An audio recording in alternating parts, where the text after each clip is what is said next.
Welcome to this week's edition of World Crisis Radio. This is Webster Tarpley here in Washington, D.C. So looking at the world strategic situation, our watchword continues to be July 1914, the slide into something unthinkable going on to some degree because of the ineptitude and stupidity, but also the evil and the conniving and the scheming of evil officials in the foreign ministries and defense establishments, especially here in the United States, in Britain, in France, in NATO, and in the associated countries. Now, the big news this morning is a large bomb in the frontier agencies of Pakistan. It is the graduating class of the Pakistani frontier rangers at one of their training schools. Note the method. This was the method used by the Muslim Brotherhood in, I believe, Aleppo in 1979. They go to the graduation and they kill the graduating class. That was in 1979. I believe it was the Syrian Air Force Academy, where 60, 70 cadets were killed and another 100 or so wounded in such an attack. So this is a very significant thing, because this is now the Pakistani Taliban attacking Pakistan. Something new, something unusual. The Pakistani Taliban had a peace with Pakistan. That's the whole goal of the Pakistan policy, is not, repeat, not to have a civil war with the Pashtun population, the Pakistani Taliban, attacking Pakistan. And this is now exactly what I told you last week.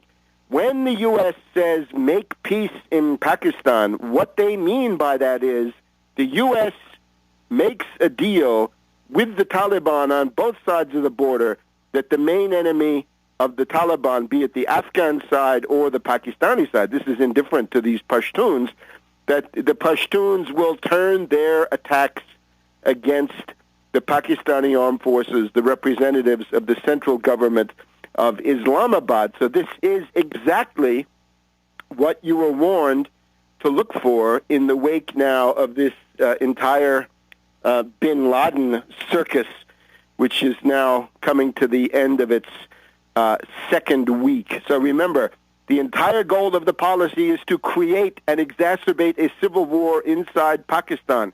The goal is the dismemberment of Pakistan, the partition, subdivision, balkanization of Pakistan into Punjab, Sindh, Balochistan, Pashtunistan. Reason? No Pakistan energy corridor, no pipeline from Iran into China, no development of the port of Gwadar, no chance of an Iran to India pipeline, which would give India a reason to be drawn into peaceful cooperation and away from the blandishments of the U.S.-Indian nuclear deal that makes India into cannon fodder. It makes India into the continental dagger, the Eurasian continental dagger of the Anglo-Americans. So that is an important turning point. Now, concerning the immediate aftermath of this bin Laden circus, we're told that there was contradictory advice to Obama. The main thing we've had in the past week, it started last Saturday with bin Laden reality TV, bin Laden cam, right? Something for the voyeurs, right? No longer Jenny cam or whatever that was, but bin Laden cam. So you could see bin Laden home movies, bin Laden home television, bin Laden practicing his speeches. Interesting variation that this, instead of the fat bin Laden, the thin bin Laden, the angry bin Laden, the jovial bin Laden, now it's the old bin Laden. I think it's basically telegraphing subliminally to the young nihilists. If you're a young nihilist, this is not your guy. You need to go with Assange if you want nihilism, but not bin Laden, because he's simply too old, and that's the end of him. So don't even worry about what happened to him. But the big thing here, of course, is This is psychological warfare. This is an attempt to establish the credibility of a new myth. The new meme of the myth is now this: the cache, the treasure trove, the terabytes, the largest grab of information of any top leader of the so-called Al-Qaeda. And I have to say pseudo, alleged, in quotes, you get the idea. I don't believe any of this. But this is the myth that they're now trying to sell you. The treasure trove, the mother lode, the cache, the terabytes. This is now Donnellan, the new head of the U.S. National Security Council, a guy who talks in numbered talking points. You ask him a question, he'll say, there are two things, 1 and 2, or, well, the factors here are 1, 2, and 3. Very interesting. He's a compulsive neurotic. But the idea is that the treasure trove, the mother lode, the cache, the terabytes, the largest cache of intelligence from any terrorist leader ever, and it's the equivalent of a small college library. So this is really what they're trying to push.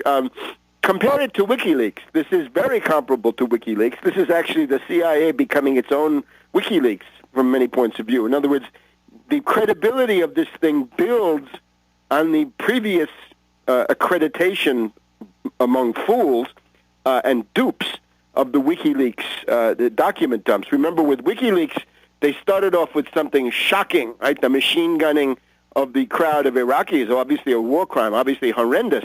The incident known, the pictures had never been seen. This was shocking. This got WikiLeaks attention. And you can go back to the Kuwait incubator babies and Jessica Lynch and all the rest of it, the way they market these things.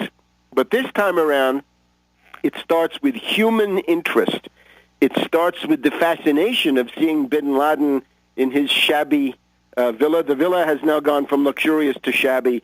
The television is not a luxurious flat screen, but an old tabletop television, I guess, with rabbit ears or whatever he's got.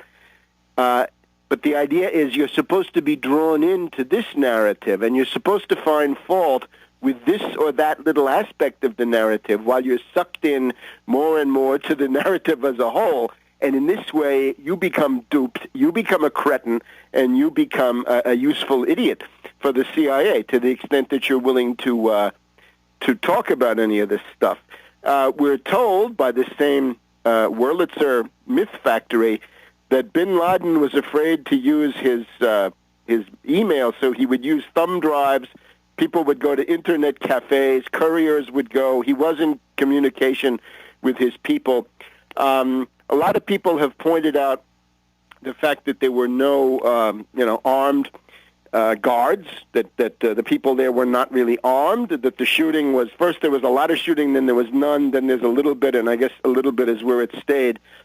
It's pretty clear what this was. This was a double operation. This was a pseudo bin Laden headquarters that was mainly there to issue these audio tapes, which you're not allowed to hear, right? They don't want you to hear what's in these tapes. They show you the pictures, but they won't let you hear the sound. Well, and then the other thing, of course, is he was communicating with various groups, patsies, dupes, fanatics, psychotics, mercenaries, double agents, misfits, you know the drill, across the world, right? He'd get communications from China or Russia, from Chinese Turkestan or Tibet or Chechnya or the Caucasus in general or Uzbekistan, Kazakhstan, and so forth. And they'd ask him what to do, and this pseudo bin Laden operating under the aegis of the CIA would tell them who the targets were, of course, and they were the targets of U.S. and British intelligence, except at a certain point in this world of treachery, they decided to go in and liquidate their own operation, operating from the nearby CIA safe house, which we're now told there was a safe house there for a long time. I would call that a liaison office, not a safe house. Back in a minute. Welcome back to World Crisis Radio. So the principal purpose of these bin Laden reality TV, bin Laden cam home movies was to establish the credibility of the treasure trove, the mother lode, the cache, the terabytes, the small college library, the thumb drives, and all the rest of this stuff. A large amount of information. And now, of course, the CIA is free to invent anything they want and say, aha, we found it in the mother lode of the bin Laden offices. Now, any serious operation would have had a phosphorus grenade or something like this. You get a big bin of these thumb drives and DVDs and discs and whatever else you have, one phosphorus grenade, and in 3 seconds, it's all over. They were not set up for this. They were not set up to defend because this was a sanctioned operation run, most likely, under CIA, MI6, ISI joint control with the idea that this was directing dupes, misdirecting them, if you like, according to the goals of Anglo-American intelligence. But at a certain point, they decided to close the office by going in and killing everybody. And the famous CIA safe house that we're told existed a few blocks away was a liaison office. Yes, that's been going on for quite a while. So too bad for the double that was on duty that day. Too bad for the pseudo bin Laden who happened to be there that day. He might have been the only one, or I think there were probably more than one. But that's the end of that. But now, with the dupes and useful idiots of the world convinced that there's a mother lode, we're getting now these dribs and drabs of information, what the soap opera was, was there a rivalry with Zawahiri? How did they feel about Al-Laki, the CIA lackey, or Adam, the American, the other obvious double agent? What did they think about Algeria and all the rest of this? Don't believe any of this stuff. It's all invented, and it comes in waves, right? With WikiLeaks, we had the first wave was the shocking film of the machine gunning. The second wave was the stuff about why Maliki was bad. It purported to be why the Iraq War was bad. You look more closely, it was why Maliki is bad, Maliki being the main obstacle to the U.S. puppet Alawi. And then the third dump last November, December, became the CIA hit list, why Gaddafi, Putin, Berlusconi, Karzai, other people across the world were bad, with a little bit of gossip thrown in about people like Merkel and Sarkozy that they have no interest in undermining. So that will come in waves, and they'll find phone numbers, and they say, oh, now we traced it to Hu Jintao, or we traced it to Putin, or we traced it to Rodriguez Kirchner of Argentina. They're terrorists, and so on, and so on, and so on. So don't believe any of it. It is garbage. It is for idiots.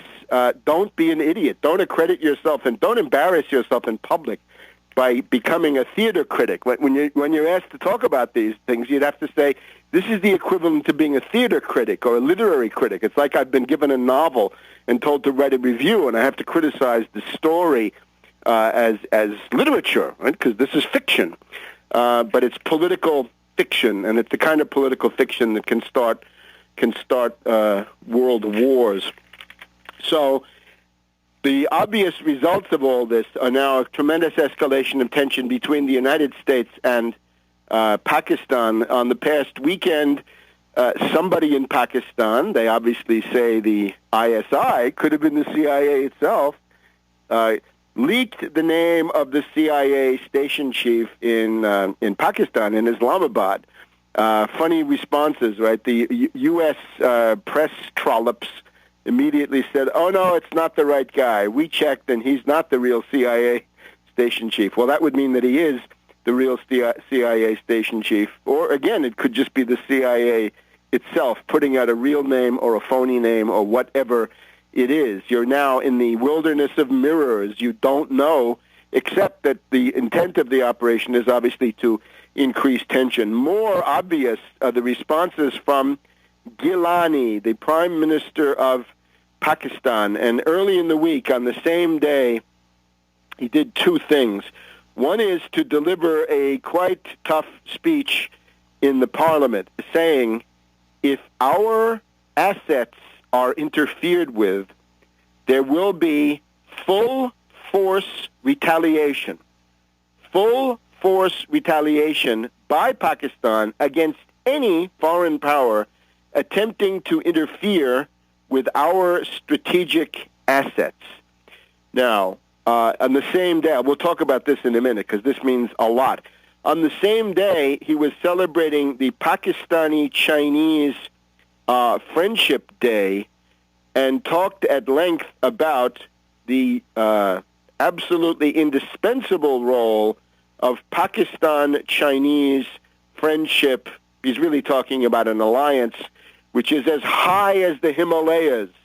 And it leads then to Pakistan being the beneficiary of the Chinese economic development experience. And he said this using a sweeping rhetoric, which was in sharp contrast to the market warnings he's giving to the U.S., where he says, we value our relation with the U.S., but the Chinese relation is absolutely indispensable and the basis of our future, and so forth. So it's clear what's going on. And Pakistan is in a strategic alliance with China. And China, as you recall, the previous week had issued these statements saying China supports Pakistan in the war on terror and rejects these pernicious stories, these defamation stories about Pakistan being a terrorist state or whatever it is. So when he says, though, when Gilani says full force retaliation if you interfere with our strategic assets, what does it mean? Well, let's look for a second at this raid and what this could mean. This is done by the Joint Special Operations Command, the JSOC, and the relevant thing here is that those teams with those stealth helicopters and the special forces, be it the SEAL Team 6, the myth-drenched SEAL Team 6, or some others, they have two tasks, or at least two tasks that we know of. One is the possibility of making these raids. When they locate so-called terrorists, they go there, be it in Afghanistan. I think they operate out of Bagram Air Base. Well, they might operate out of other places, too. They might have been operating out of Pakistan. We don't know this. You don't know. A lot of what you think you know, you don't know. You're in the wilderness of mirrors. But the people under the Joint Special Operations Command can be used to grab targets. They can go and attack targets with surprise attacks. Or, and this is the more important one, they can be used to try to seize the Pakistani nuclear forces. And this goes back to a plan developed by General Stanley McChrystal before he was the commander in Afghanistan. Goes back to when McChrystal was at the Joint Special Operations Command. He developed a plan to use teams exactly like this to go and try to seize control of the Pakistani nuclear forces. This is what the warning was about. We'll have more in a minute about this on World Crisis Radio. Radio, looking at Tarpley.net, Tarpley.net, and Webster G. Tarpley, the Twitter feed. My book, 9/11 Synthetic Terror, Made in USA, right now the number one, well, the leading seller among the anti-regime books on 9/11. It's beating out all of the other alleged critics of the official version. In other words, you have some books that are based on the official version, and then you have my book. So remember, if you want to understand the false flags that may now be coming, that are likely to be coming, we may have had the first one in Pakistan this morning, watch out, but get a hold of 9/11 Synthetic Terror, Made in USA, and read the part about theory and practice of state-sponsored false flag terrorism, also known as synthetic terrorism, the question of the moles, the patsies, and the technicians. You've also got to know the story of the 25-plus drills of 9/11 and how those drills were flipped live, which is the essence of the whole thing. And I recommended that people get a hold of that movie, Valkyrie, and you will see how, in this case, the best documented case we have of how a group of people tried to take over a drill and redirect it is the story of Stauffenberg and Tresckow and Quernheim and these people, the anti-Hitler plotters who took over this Operation Valkyrie and redirected it from a plan to impose, well, essentially to deal with an uprising of 7 or 8 million foreign workers, perhaps assisted by Allied parachute troops, it became the opposite. It became a means of trying to remove Hitler, and it almost worked. It came very close. A couple of technical details had gone wrong, but if they hadn't, this could have actually been successful. So again, you've got to know these things, and if you don't know them, you're simply blind in the modern world. And you can't go around in a world like this, which is super determined by these intelligence agencies, and with now all of the telltale signs of false flag. You got to get that book, 9/11 Synthetic, Made in USA. And I'll remind you also later on about Obama, the Postmodern Coup, which actually, I was reviewing it this week, predicts just about everything that's going on right now. The forecast is in there. If a lot of these ruling characters or anybody else had read it, they would have been much better prepared for what's coming. But now, the question between U.S. and Pakistan is that when you have a raid like this, you have U.S. helicopters apparently crossing into Pakistan with no permission, no warning, no coordination, no liaison work.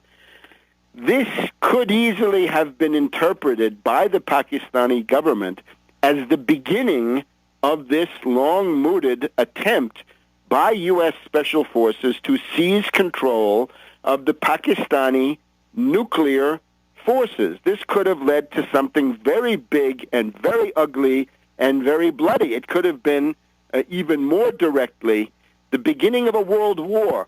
I would now indict Obama for incalculable criminal folly in allowing this to occur. It could easily have been interpreted as precisely this attack on the Pakistani nuclear forces. Obama is absolutely irresponsible. This is an exercise in brinksmanship beyond anybody's belief, because of course behind Pakistan stands China, and ultimately if you're attacking China, the Russians will have to respond to that too. So that's a world war, in case somebody didn't notice. Now we're told that there were people in the Obama security team, this gang of TV watchers that we've seen so many times in that idiotic picture, who told him this was risky. And therefore, we're even told now that Obama explicitly contemplated what to do if the Pakistani forces showed up and started shooting at these so-called SEALs and their helicopters. So we're told that the Obama regime added an extra layer of backup helicopters. 2 more helicopters, we're told, were also sent in. Presumably these stealth Apaches were sent in. Now, the idea that that's going to be enough, in other words, if you run into a significant force of, a couple of hundred infantry with some weapons and some shoulder-held missiles, that's not going to be enough. So a lot of this story has not been told. But you can see then, at the moment when you're sending these helicopters across the border with special forces on board, with presumably there were U.S. jets that were loitering just on the Afghan side, we're told. That's the cover story. They might have also crossed into Pakistan. This we don't know. They were ready to provide more significant air backup. This could have been a war, because the Pakistanis, again, could have interpreted this as an attempt to go after not this well-known pseudo bin Laden office that had been operating there for all those years that essentially both sides knew about, and the British too, for that matter, and maybe the Indians too, knew about, but could have been interpreted as an attempt to go after the nuclear weapons. And that's what Gilani was talking about in that speech when he said full force retaliation. Notice also, and I want to thank Dan Abramson for calling this to my attention, Ray Davis, the so-called contractor. First he was a diplomat, then he was from the CIA. He's apparently a contractor. He was actually from the JSOC, the Joint Special Operations Command. He had worked for them before. So the objection to Ray Davis might have been that he was working, among other plans that he had, among other contacts with terrorists, among other machinations involving the materials for a radiological dirty bomb. Ray Davis could have been casing the premises of various places where the Pakistani nuclear forces are kept.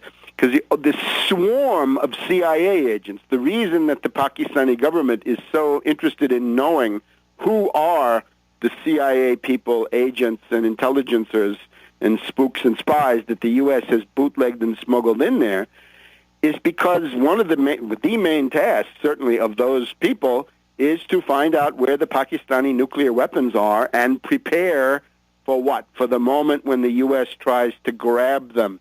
Because the U.S. does not want to be subjected to nuclear deterrence, right?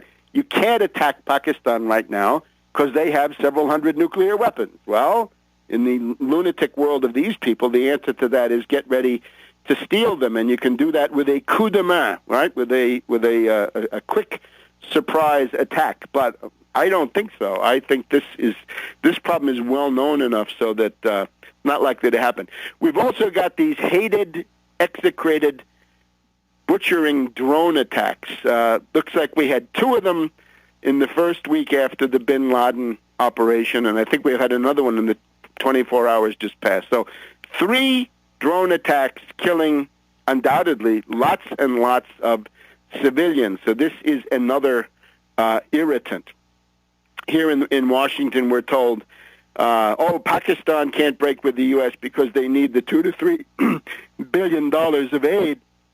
Well, obviously, Pakistan can easily get $2 to $3 billion of aid from China.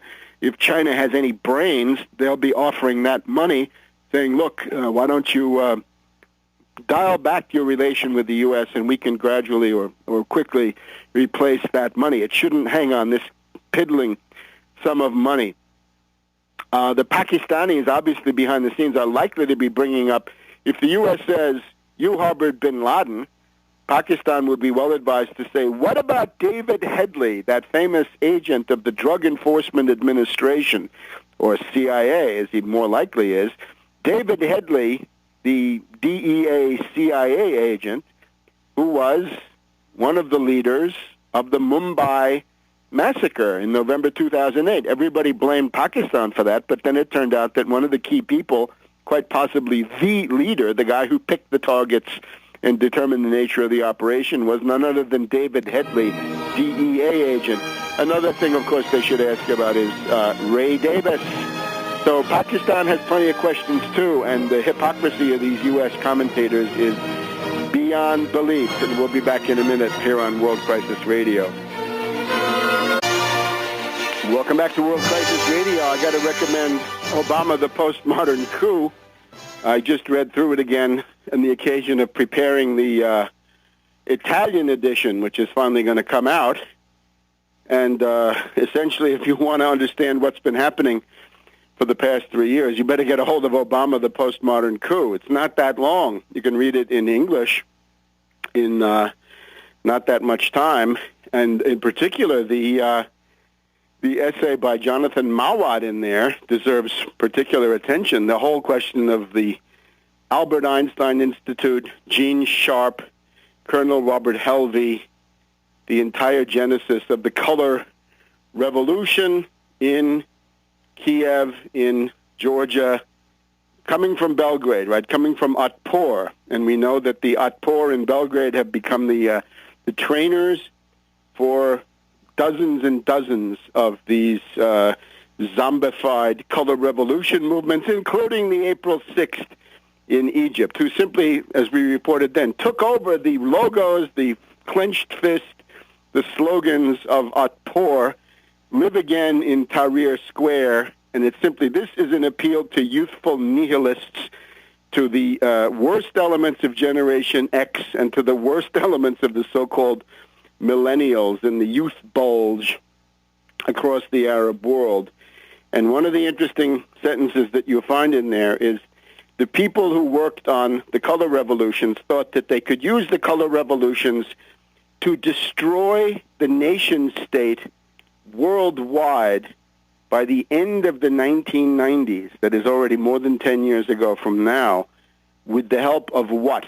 Swarming adolescents. Swarming adolescents of the type usually seen at rock concerts. The wonderful experience of the swarming adolescents who are looking for diffused group. They're looking for the experience of being part of a mob, an intensely poignant, subjectivist, radical subjectivist, personal experience. And the interesting thing is when you go back and look at this stuff, drugs, narcotics. CIA runs drugs, in case you don't know, narcotics. And the places where these color revolutions have occurred are generally, among other things, like Serbia, transformed into huge trading places, right, entrepôts for narcotics. So we wonder, what's the story with narcotics in Tunisia? What's the story with narcotics in Egypt? I bet the presence of heroin and marijuana and the rest of that stuff has gone up radically in these places that have been beneficiaries of the wonderful joys of the color revolution. But now, having now, I think, identified at least the main things that are going on in the relation with the U.S. and Pakistan. This remains the most dangerous area. Let's repeat again. The danger is a false flag. A false flag terrorist attack occurring, could be anywhere in the world, which would be blamed on Pakistan. It would be blamed on the Inter-Services Intelligence. It can be blamed on Al-Qaeda and Inter-Services Intelligence. It could also be blamed on Libya. This is also coming to a kind of a crisis. Now, let's just see what the straws in the wind are in this regard. There was a false flag build-up immediately this past week. Within the space of about 24, 36 hours, we had two strange incidents in the New York City rail tunnels. People walking in subway tunnels, rail tunnels, very strange things. We had three incidents in airliners, that is, in airplanes. One guy banging on the door of a cockpit, I believe, in one airplane. We had two airport incidents, that is, this time on the ground in airports. One guy started filming the TSA procedures at a security checkpoint. And you also had a strange incident at a rail station, I believe, in Dallas. So, again, two New York City rail tunnel incidents, three airplane incidents, two airport on-the-ground incidents, one rail incident. A lot of hype on that from Hannity, in particular on Fox News.